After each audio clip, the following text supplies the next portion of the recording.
Assalamualaikum warahmatullahi wabarakatuh. Tabi pun semuanya. Gimana kabarnya hari ini? Semoga selalu dalam keadaan sehat walafiat. Oke guys, sebentar. Tadi pulpennya jatuh, sebentar.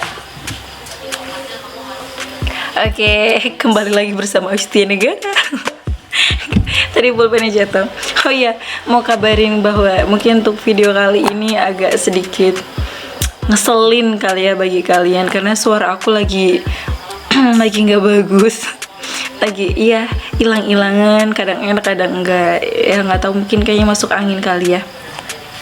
Oke, sesuai dengan isi thumbnailnya, yaitu aku mau ngebahas tentang memulai fashion dengan otodidak. Siapa yang otodidak? Ya saya sendiri, ya saya mungkin otodidak, tapi sebenarnya nggak otodidak murni, tetap ada mentornya. Siapa mentornya? Adalah ibu saya sendiri. Wow, keren, ternyata ibu saya keren. Gitu kali ya. Iya emang, alhamdulillah gitu ya. Nah, bicara tentang memulai fashion secara otodidak atau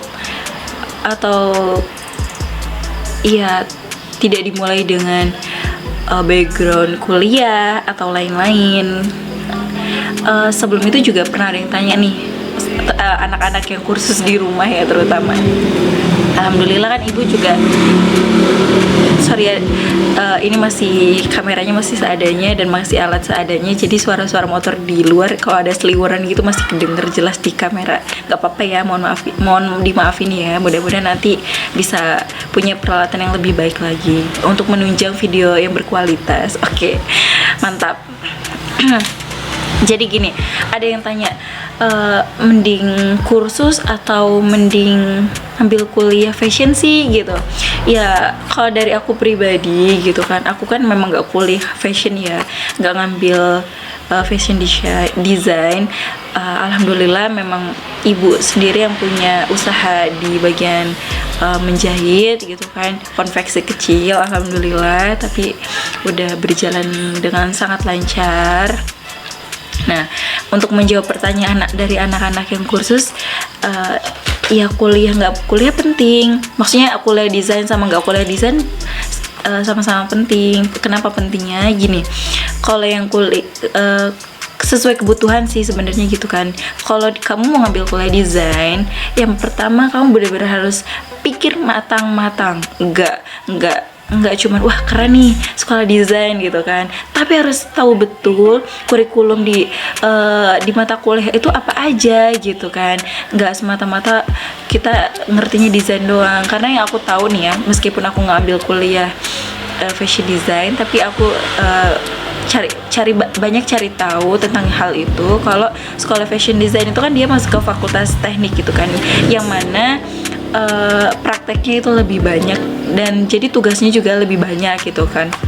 Nah, gak ada salahnya kalau emang kalian pengen luas, pengen punya talent, maksudnya talent lebih, ilmu yang lebih menunjang gitu, itu gak ada salahnya. Dan selagi budget kalian juga cukup, itu nggak apa-apa banget. Dan kalau kalian pengen nyantai, karena kan kalau kuliah itu kan lama gitu kan pendidikannya, ada yang cepetnya ya 3 tahun, lamanya 4 tahun gitu kan, atau mau jadi mahasiswa abadi juga nggak apa-apa gitu kan.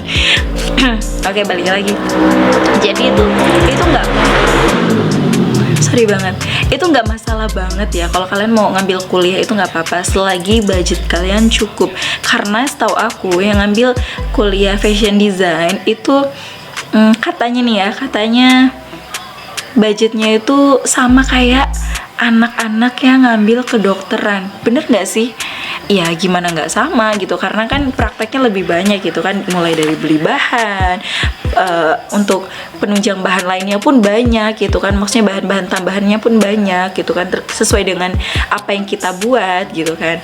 Nah intinya gitu, kalau kalian mau ngambil kuliah itu malah bagus. Kalau kalian pengen lebih lama lagi menguasai materinya, dengan ngambil kuliah itu lebih bagus gitu kan. Ingat, semua itu kembali ke budget. Kalau budget kalian cukup. Nah, kalau budget kalian nggak cukup, gimana? Ya kalian ngambil kursus gitu, karena nggak mungkin kan kalau orang yang benar-benar terjun di fashion design secara otodidak, itu nggak mungkin banget tanpa mentor, minimal mentor online yang ngeliat tutorial di YouTube gitu kan, itu nggak mungkin banget orang bisa ngejahit lurus terus belok terus langsung ngemola, langsung bisa bikin pola dan lain sebagainya. Itu kan nggak mungkin banget ya teman-teman ya.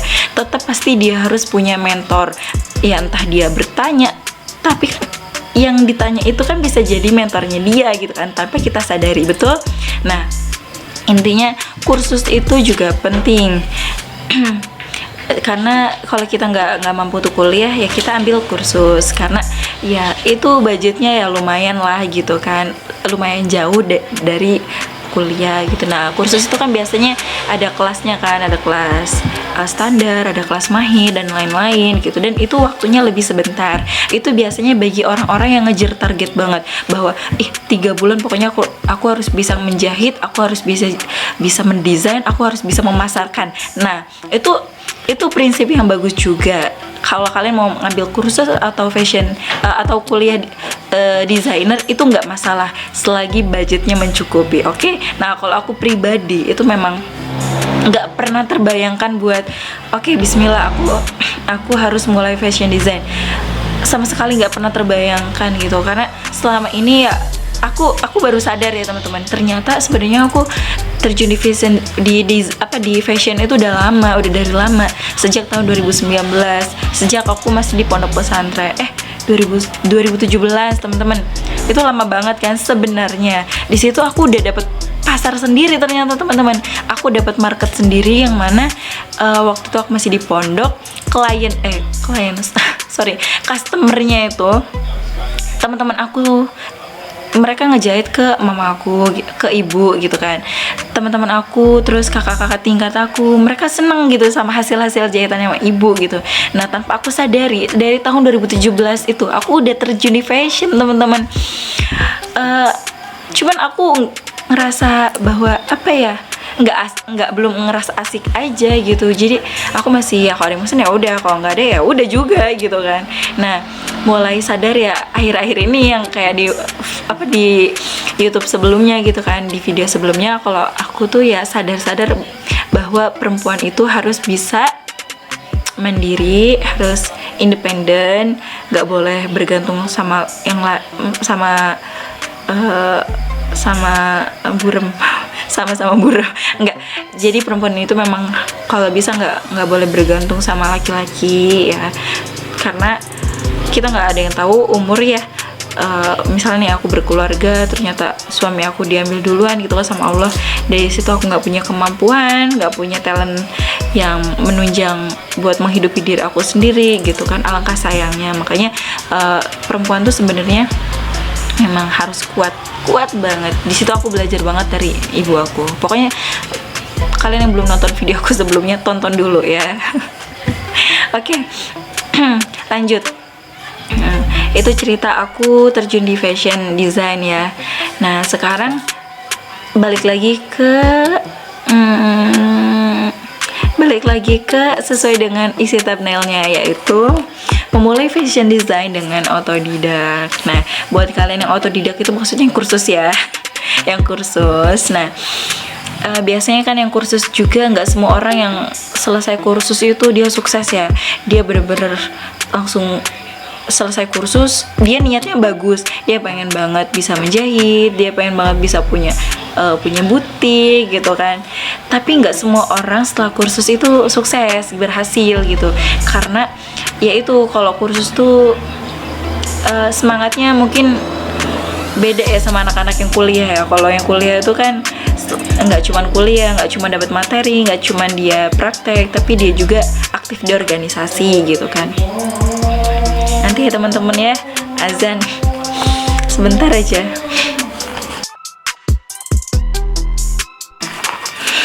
Alhamdulillah, oke. Selamat menjalankan ibadah sholat isya buat teman-teman yang menjalankan. Oke, lanjut. Cekidot. Oke, jadi teman-teman, tadi sampai mana ya? Aku lupa. Oke, langsung aja lah. Jadi memulai fashion design dengan otodidak. Nah, ada beberapa langkah buat teman-teman yang ingin memulai fashion design dengan otodidak atau kursus. Yang pertama nih, kalian harus memulainya itu dengan niat yang sungguh-sungguh. Niat belajar menjahit dengan sungguh-sungguh gitu teman-teman, karena tantangan di menjahit itu tentunya banyak ya.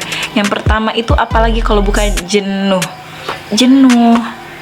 karena duduk di mesin jahit ngeliatin jarum gini doang gitu kan, gini. Tapi kalau kata ibu sih ya, pokoknya semuanya cintai pekerjaan, semua itu semua pekerjaan itu dicintain dulu. Nanti lama-lama kalau kita udah nyaman, kita akan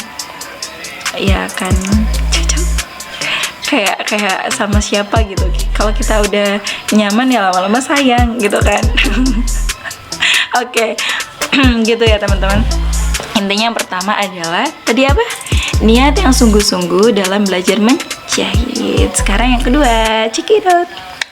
Nah, yang kedua itu adalah buat belajar menjahit yang konsisten. Nah, yang konsisten ini artinya itu sesuai dengan jadwal yang kita buat. Misalnya nih dalam waktu 1 pekan kita bikin jadwal menjahit itu 4 hari. Ya kita konsisten 4 hari itu. Misalnya dari jam Senin, Selasa, Rabu, Kamis. Nah, Senin, Selasa, Rabu, Kamis ini dari jam berapa? Dari jam 8 sampai jam 11 misalnya. Nanti istirahat di antara jam 11 sampai jam 1 gitu kan. Kenapa istirahatnya lama? Ini versi aku ya. Karena memang jam segitu tuh jam tidur idealnya aku. Kenapa? Karena benar-benar refresh aja. Karena Rasulullah juga kan menganjurkan kalau tidur siang tuh di antara jam segitu gitu kan, sebelum sholat duhur, biar di waktu sholat duhurnya juga lebih lega gitu kan. Itu kalau aku sukanya memang jam-jam segitu kalau istirahat. Nah, tadi dimulai dari jam 8 sampai jam 11 atau jam 12 ya terserah lah gitu kan. Nah, sampai jam berapa terserah. Nah, misalnya sampai jam 1, jam 11 sampai jam setengah 1 itu istirahat. Berarti ada 1,5 jam buat kita istirahat. Cukup buat ya ngelep bentar, terus makan, terus sholat, ya cukup lah ya gitu kan. Buat ngopi cukup lah gitu. Nah, dari jam setengah 1 sampai jam 3, nah itu kita lanjut lagi, boleh ya, tergantung dari tempat kursusnya sih sebenarnya. Kalau ada kursus yang kayak gitu nggak enak gitu kan, berarti kita setengah hari itu memang benar-benar full gitu kan, dari jam setengah 1 sampai jam 3 atau jam setengah 1 sampai jam 4 gitu, sampai ketemu asar gitu. Itu nggak apa-apa banget gitu. Yang penting terus aja kayak gitu, konsisten dalam 1 pekan, Senin sampai Kamis gitu. Oke teman-teman, siap buat kalian yang mau belajar otodidak. Lanjut ke yang ketiga, tips yang ketiga, yaitu buat kurikulum belajar. Nah, ini penting banget nih teman-teman. Kita belajar sekolah, kuliah, itu kan semua itu ada kurikulumnya kan. Termasuk menjahit pun harus ada kurikulumnya. Kenapa ada kurikulumnya? Biar kita tahu atau sebagai penunjang kita materi-materi yang akan kita ambil nih.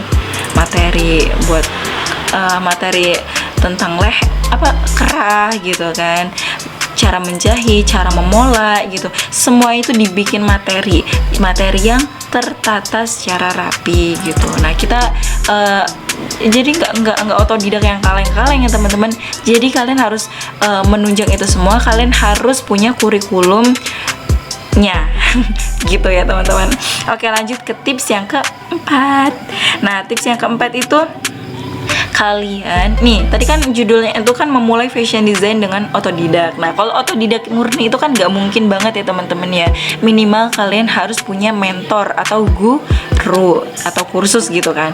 Nah, tapi kalau yang bener-bener kalian nggak mampu kursus, nah cara yang keempat ini tuh penting juga nih teman-teman, yaitu belajar menjahit secara online. Nah, sekarang kan dimudahkan banget ya teman-teman ya. Di YouTube pun ada tutorial menjahit. Nah, kalian bisa otodidaknya ngeliat ke situ tuh teman-teman. Cari channel-channel YouTube yang menjelaskan cara-cara menjahit gitu.